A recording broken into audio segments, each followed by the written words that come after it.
In this question, consider an excited hydrogen atom in state n moving with a velocity v which is much less than this speed of light c. It emits a photon in the direction of its motion and changes its state to a lower state m. Apply momentum and energy conservation principles to calculate the frequency nu of the emitted radiation. Compare this with the frequency nu naught emitted if the atom were at rest. So we have two situations in this question. In one situation, we have to assume hydrogen atom is initially at rest and then it emits a photon, and in another situation we have to assume hydrogen atom is moving with some velocity v which is much less than c. So in these two situations we have to compare the frequency of the photon emitted in the two situations. So let us do this. तो मैं पहली situation, the first situation I am taking when atom is at rest. Suppose atom is at rest. So let us make the diagram here. Suppose अगर atom at rest है initially, this is hydrogen atom which is at rest. Now it emits, suppose it emits and due to this emission it will recoil in the backward direction. Suppose ये backward direction में v naught velocity से recoil कर रहा है और जो photon है, photon is moving like this. So photon के पास में सपोज मोमेंटम है p naught and this p naught, suppose अगर फ्रिक्वेंसी न्यू नॉट है तो, और उसके टर्म्स में we can write it like this. So p naught is equal to, मैं यहाँ पर इसको एनर्जी के टर्म्स में अगर लिखूँगा तो ये energy E naught by c इस तरीके से लिख सकते हैं, और एनर्जी को you can write h nu naught. तो इसमें we can apply energy conservation and the momentum conservation. So momentum conservation, initially momentum is 0, finally momentum is due to this 2. तो इनकी वजह से जो मोमेंटम होगा उसको you can write h nu naught by c. This is the momentum due to this photon and momentum of this will be equal to simply mv naught. So simply mv naught is equal to h nu naught divided by c. So this is my first equation. Now from energy conservation, so initially it is at rest and the electron is in nth state. So electron is in nth state. Suppose nth state में जो electron की energy है उसको मैं en से represent कर रहा हूँ, तो this is en. Now this is equal to, so finally अब इलेक्ट्रॉन जो है mth स्टेट में आता है, तो सपोज एनर्जी यहाँ पर इलेक्ट्रॉन की em हो जाती है, और उसके साथ साथ यहाँ पर अब क्या हो रहा है कि काइनेटिक एनर्जी भी इनके पास में आ गई है. तो this is half m v naught square, this is the kinetic energy of this hydrogen atom, और उसके बाद में इसकी energy which is E naught and this E naught is h nu naught. So this is my second equation. और इसमें ऐसा करते हैं कि फर्स्ट इक्वेशन से जो यहाँ पे ये वी नॉट की वैल्यू है, we can put this v naught like h nu naught divide by m into c. So let us put this is E n is equal to E m, और यहाँ पे velocity की जो term है इसको हटा देते हैं यहाँ से. तो this is h nu naught by m into c square and this is h nu naught. तो इसको फिलहाल यहीं पे छोड़ते हैं. इसके बाद में जो सेकंड सिचुएशन है कि अगर हाइड्रोजन एटम इनिशियली मूव कर रहा होता, तो अगर उस सिचुएशन को लेके सॉल्व करें, तो suppose this is my hydrogen atom which is moving in this direction with some velocity v. जैसे क्वेश्चन में लिखा हुआ है v is much less than c. Now after emission of photon suppose goes like this with some momentum p, and p we can write e by c and this is equal to h nu by c. And suppose now it moves with some velocity v dash.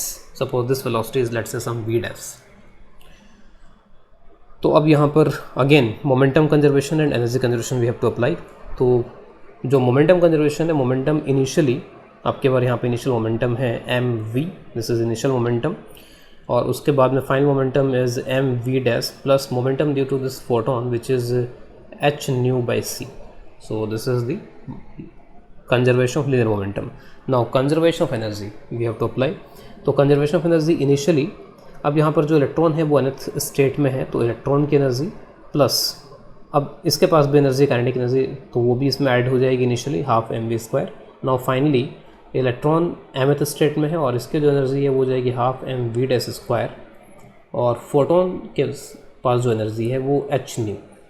So this is the equation of energy conservation. यहाँ पे भी हम ऐसा करते हैं कि v dash, let us this remove this v dash, इस v dash को रिमूव करके यहाँ से, तो from here we can find v dash is simply this v minus, sorry, this is v minus h nu by m into c. So this is the value of v dash. इस v dash को इसमें put कर लेते हैं तो it will be em plus half m v dash square. v dash square is simply v minus h nu by mc square plus this h nu. Now from the two equations, obviously जो en यहाँ पर है वही en यहाँ पर भी होगा, जो em यहाँ पर है वही em यहाँ पर भी होगा। तो अब ऐसा करते हैं कि यहाँ से en by em, या ऐसे भी कर सकते हैं कि सिंपली en की जो वैल्यू है उस en की वैल्यू को मैं यहाँ पर इसके जगह पर रख लेता हूँ, तो दोनों साइड से em कैंसिल हो जाएगा। तो late us put en, value of en from above, तो ऊपर से en की वैल्यू यहाँ पर रखते हैं। तो this is em plus half, यहाँ पे एक m कैंसिल हो जाएगा, it will h square nu naught square divide by m c square plus h nu naught. This is in place of en, और इसमें यहाँ पर ऐड हो रहा है half m square. Now what is RHS? RHS is em plus half m। Now expand this, तो इसको expand किया तो it is v square plus h square new square divide bye m square c square, and this is twice v h nu divide by mc plus h new. तो यहाँ से आप देखोगे कि ये जो em है ये m कैंसिल हो जाएगा, यहाँ पर एक हाफ एम स्क्वायर का टर्म आएगा, ये हाफ एम स्क्वायर का टर्म, तो this will be cancelled from here. तो क्या क्या टर्म्स बच रहे हैं, let us right those terms.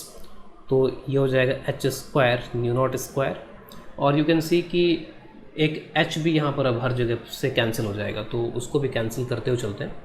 तो 1h is also cancelled from everywhere, तो h nu naught square divide bye 2mc square, और ये h यहाँ से हट चुका है, this is new not simply. यहाँ पर अब क्या क्या बचेगा, तो जब ये टर्म और ये टर्म मल्टीप्लाई होंगे तो 1m इज़ कैंसल्ड, और एक h ऑलरेडी यहाँ से जा चुका है, तो h nu square divide by this is 2mc square, this m and this m will be cancelled and 1h is gone, this 2 and this 2 will be cancelled, it will be simply minus v new divided by c, v new divided by c, and the last term is simply new. We have to find this new, ये जो new और we not का relation मेरे को पता करना है, लेकिन उसमें ये दो टर्म्स आ रहे हैं यहाँ पर h न्यू नॉट स्क्वायर के टर्म्स में, और एक यहाँ पर ये न्यू स्क्वायर। तो अब थोड़ा सा टर्म्स को लेट अस रीअरेंज, टर्म्स को रीअरेंज करते हैं। मैं न्यू वाले टर्म्स को इधर LHS में या कहीं पर भी इसको मैं इधर ही छोड़ देता हूँ, और इन टर्म्स को मैं इधर ले आता हूँ। तो कुछ रीअरेंजमेंट के साथ में मैं इसको लिख रहा हूँ। तो न्यू, यहाँ से अगर if you take nu as common, तो ये nu into 1 minus v by c हो जाएगा, ठीक है। तो ये nu into 1 minus v by c. Now इस टर्म को अगर मैं इधर ले आऊँ तो it will be nu naught plus h nu naught square divide by 2mc square minus h nu square divide by 2mc square. अब यहाँ पर ऐसा है कि अगर मैं इसमें इन दोनों टर्म में देखूँ तो बस है कि यहाँ पे न्यू नॉट स्क्वायर, यहाँ पे न्यू स्क्वायर है। इसको अगर मैं फर्दर लिखूँ तो this is common, h divide by 2mc square, this is new naught square minus new square. तो यहाँ पर जो हम वेलोसिटी हमने दी है उससे फ्रीक्वेंसी पे कुछ खास वैसे फ़र्क पड़ेगा नहीं, ठीक है। अगर वेलोसिटी काफ़ी कम है इसी कंपैरिजन में, तो यहाँ पे ये जो न्यू और ये न्यू नॉट है ये करीब करीब इक्वल ही होंगे। तो और वैसे भी स्क्वायरिंग यहाँ पे की हुई है, तो करीब करीब दोनों इक्वल है। तो यहाँ पर इनको कैंसिल कर सकते हैं, we can directly cancel nu naught and nu from here. और अगर हम डायरेक्टली कैंसिल नहीं भी करना चाहते हैं इसको, तो वी कैन ऑल्सो प्रूफ कि ये जो पूरी टर्म है, ठीक है, मैं इस टर्म को यहाँ पर हाईलाइट कर देता हूँ। सिंपली ये जो टर्म बनेगी, जैसे ऊपर ये जो टर्म है, इस तरह की जो टर्म है, ठीक है, ये जो टर्म बनेगी, तो इसका ऑर्डर ऑफ मैग्नीट्यूड अगर हम कंपेयर कर लें विद दिस टर्म, ठीक है, तो वहाँ से भी इसको हटाया जा सकता है। जैसे जो h है, तो h का जो ऑर्डर ऑफ मैग्नीट्यूड है 10⁻⁻34, ठीक है। उसके बाद में ये जो मास है, mass of this hydrogen atom, this is of the order of 10⁻⁻27। फिर उसके बाद में यहाँ पर ये जो सी स्क्वायर आ रहा है, c square is of the order of 10 की पावर 16। जो फ्रीक्वेंसी है, तो frequency is equal to c by lambda, c is 10 to power 8, और जो लैम्डा होता है वो 400 नैनोमीटर, 500 नैनोमीटर, तो ये 10 टू पावर -7 मीटर के ऑर्डर का हो जाएगा, 10 की पावर 15, ठीक है, इस तरीके का आएगा। न्यू है या न्यू नॉट है वो इस ऑर्डर के होंगे, 10 की पावर 15 हर्ट्स। तो अगर हम पे यहाँ पर ये जो टर्म यहाँ पे मैंने जो रेड यहाँ पे मार्क किया है, इसका अगर मैं ऑर्डर देखूँ तो ऊपर 10 की पावर -34, ठीक है, ये आ जाएगा। फिर उसके बाद में न्यू नॉट स्क्वायर, तो this is 10 to power 30, squaring है इसलिए 10 की पावर 30। फिर यहाँ पे मास इज़ 10 की पावर -27 और सी स्क्वायर इज़ 10 की पावर 16, तो ऊपर 10 की पावर -4 और नीचे यहाँ पे 10 की power -11, it is 10 to power 7, ये 10 की पावर 7 का ऑर्डर का है। लेकिन यहाँ पर ये जो टर्म है, this term is of the order of 10 की पावर 15, ठीक है, और इसमें भी nu into 1 minus v by c है, तो वी बाई सी वैसे ही 1 से काफ़ी कम है, तो ये जो होगा तो ये भी वही 10 की पावर 15 इस ऑर्डर का ही होगा। तो इसका मतलब है कि we can remove this kind of term, इन टर्म्स को यहाँ से हम नेगलेक्ट करके हटा सकते हैं, इग्नोर कर सकते हैं as compare to this nu naught. तो नाउ दिस इज़ इग्नोर्ड, इसको इग्नोर कर सकते हो, और अगर इसको इग्नोर कर दिया जाए तो उसके बाद में you can write this nu is equal nu into 1 minus v by c, this is equal to nu naught, and this nu is nu naught divided by 1 minus v by C.